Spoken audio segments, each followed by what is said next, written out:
A state senator is calling for standards on foreclosure auction sales since we spilled the tea about it on the podcast yesterday. And are you smarter than a new American? From WNYC, this is NYC Now. I'm Janae Pierre. A New York lawmaker is introducing legislation with the goal of reforming the state's murky foreclosure auction process after a WNYC investigation. Brooklyn State Senator Zellnor Myrie wants to standardize how lenders and court-appointed officials calculate homeowner debt after a sale. This bill is really just the first step in us seeking to correct what I believe to be an injustice in the system. WNYC and the news outlet New York Focus reviewed thousands of foreclosure records and found lenders are using two different methods for determining interest, with little oversight from the state court system. In thousands of cases, WNYC and New York Focus found that they use a method that increases homeowner debt or deprives former owners of extra money after a sale. We did a deep dive into this in the previous episode of NYC Now, so take a listen if you missed it. Meanwhile, a spokesperson for New York's court system declined to comment. Now to New Jersey, where voters in Jersey City have elected a new mayor. Democrat James Solomon beat out former New Jersey Governor Jim McGreevey in the closely watched race.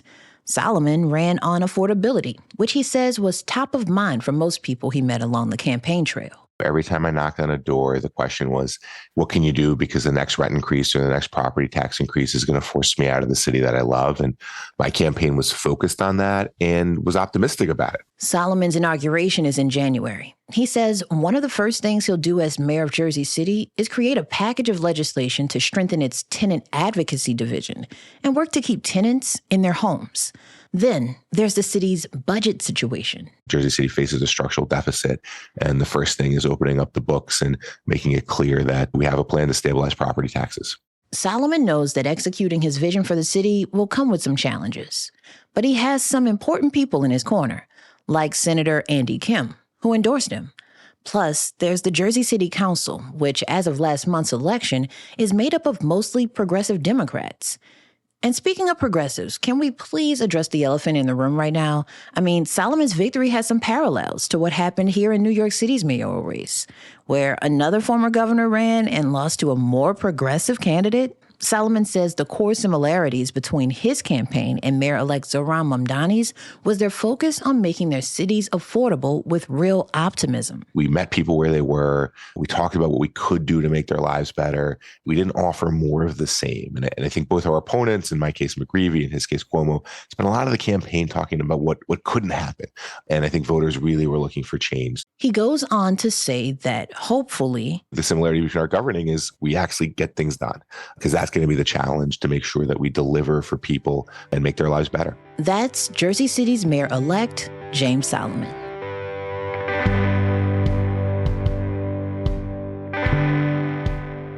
Up next, are you smarter than a new American? A look at the new citizenship exam. That's after the break.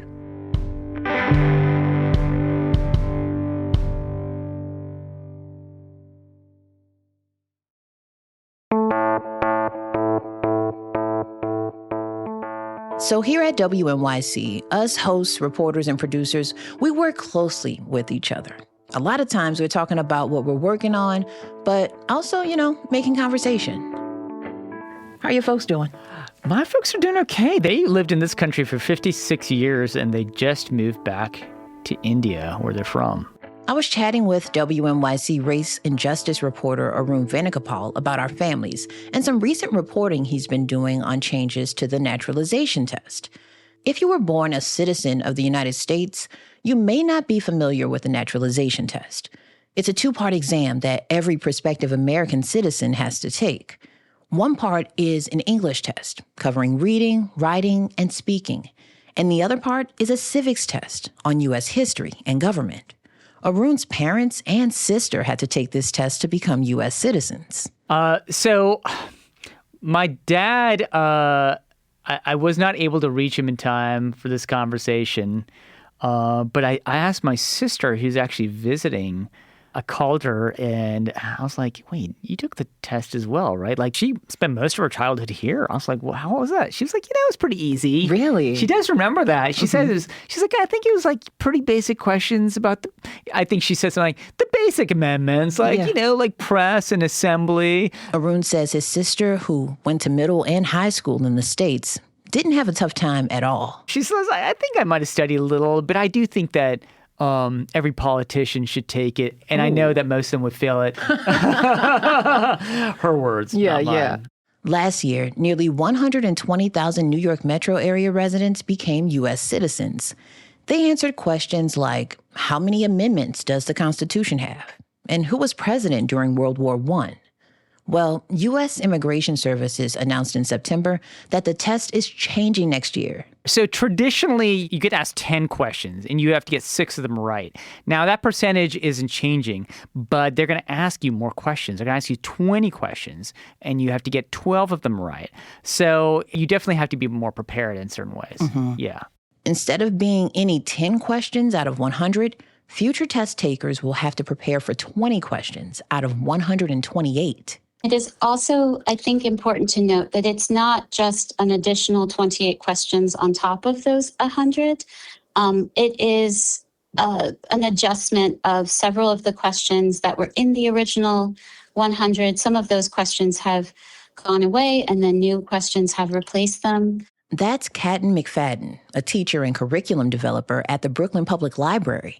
She helps immigrants become new Americans and says the new exam is a more difficult test overall. The new test does share some content with the old test, but there is a lot of new material to learn. Arun says this is happening because the federal government wants the test to be harder. The director of Customs and Immigration Services said he wants to see the naturalization process return to where he believes it should have been, and the test is just too easy. But not everyone agrees with that. Immigrant rights activists, they see this as sort of like a way to make more people fail. Nicole Malaco, she's the executive director of the National Partnership for New Americans, an immigrant rights group. She said that this test is the latest deliberate and systemic barrier designed to exclude, not educate, and that, it shouldn't depend on a literacy level or quote, unquote, arbitrary historical opinions. Local organizations are preparing immigrants to take this harder exam in 2026 by making their preparation courses longer and more in-depth across the board. But more study time will be needed, especially for test takers who aren't fluent in English. I was told by one person that you're looking really at a year of preparation, which may be very different from somebody who's lived in this country for 30, 40 years, is completely fluent with the language, maybe went to school here, and has finally taken citizenship test. That's WNYC's Arun Venugopal. And if you're wondering how people around the WNYC newsroom would do on the new citizenship test, I got you. Some of us had jokes about it. James Madison is famous for many things. Name one. Madison Square Garden.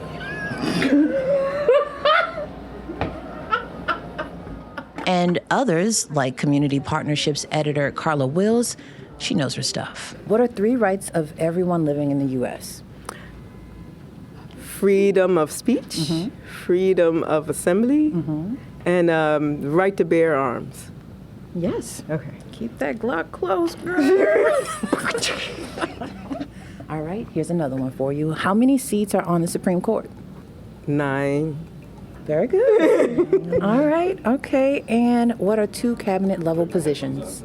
Oh, Lord. Secretary of Defense, or is it War now? And and Secretary of Housing. Yes. All right. Wow. Okay. All right. Give me my green card. Thanks for listening to NYC Now from WNYC. I'm Janae Pierre. We'll be back tomorrow.